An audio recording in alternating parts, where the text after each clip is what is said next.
première chose à faire, c'est de faire un état des lieux. Là, vous voyez qu'il y a des choses dans tous les sens. Donc d'abord, il faut trier en prenant chaque élément pour voir s'il est cassé, abîmé, encore adapté à l'âge de l'enfant, et s'il y en a trop. Après, on trie. Donc voilà ce que nous, on avait, ce dont on s'est débarrassé en donnant et en vendant. Après, on va réintégrer. Alors nous, on a décidé de garder ce qui était beau et ce qui allait être utilisé. Donc, on a créé des rangements pour que tout ait une place, pour que les choses débordent pas. Donc là, on a fait un rangement dans la hauteur. On a fait un rangement en bas pour les livres. Encore un autre rangement sous le lit. Donc il y en a plusieurs. Ce sont tout simplement des boîtes de chaussures.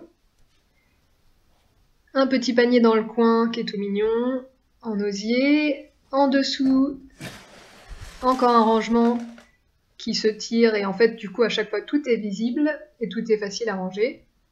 Et en hauteur, on a mis un sac à peluche. L'idée c'est de faire une rotation des peluches pour qu'elles ne soient pas toutes sorties en même temps. Voici encore un rangement de livres qui sont de nouveau à sa hauteur, donc il peut les remettre facilement. Et le dernier rangement pour les jouets, accessible, tout est visible. Alors c'est bien aussi de trouver des choses qui sont multifonctions. Par exemple, ce tapis est un tapis et c'est aussi une aire de jeu où il peut jouer avec ses voitures et ses bus. Ou on peut carrément l'enlever et ça fait de l'espace.